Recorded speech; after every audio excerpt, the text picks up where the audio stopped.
10 লক্ষ টাকার প্রশ্ন নিয়ে আসলাম। যদি কোনো মুসলমান উত্তর দিতে পারে আমি সুলতান ইসলাম ধর্ম গ্রহণ করব, আমি ইসলাম ধর্ম গ্রহণ করব এবং ফেসবুকে চিৎকার করে বলবো যে সত্যের ধর্ম হলো ইসলাম। আর যদি কোনো মুসলমানের বাচ্চা প্রমাণ করতে না পারে, বিশেষ করে জাকির নায়কের বাচ্চা যদি প্রমাণ করতে না পারে, তাহলে তাকে তার গোষ্ঠী সহ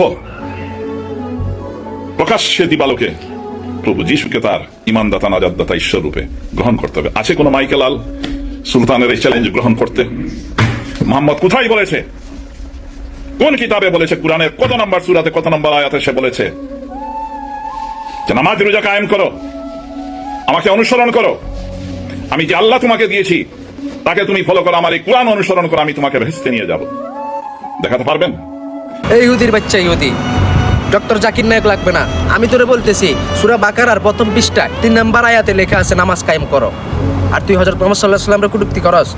আমি প্রত্যেক মুসলমানরা বলবো এই ভিডিওটা প্রত্যেক মুসলমানকে পৌঁছাই দেন, এই বাঞ্চুদের যাতে সবাই প্রতিবাদ করে। মুসলমান হয়ে থাকলে আপনি প্রতিবাদ করবেন, আপনি শেয়ার করবেন। এই বাঞ্চুদে এই ইহুদির বাচ্চায় আমাদের হযরত মুহাম্মদ সাল্লাল্লাহু আলাইহি ওয়াসাল্লামের কটূক্তি করছে। কত বড় সাহস! এই ডক্টর জাকির নায়করা পর্যন্ত এখানে আনছে। কিরে তুই যে কটূক্তি করছস, তুই যদি ইন্ডিয়া না হইয়া যদি বাংলাদেশে হইতি, তোর অস্তিত্ব এতক্ষণে থাকতো না। ইহুদির বাচ্চা ইহুদি, তোরে যদি ফাইতাম জুতা দিয়ে পিটাইয়া মা যাচ্ছ, লোকেশন চেঞ্জ করে লইতাম বান্দির পোলা। যা সার ইহুদির বাচ্চা।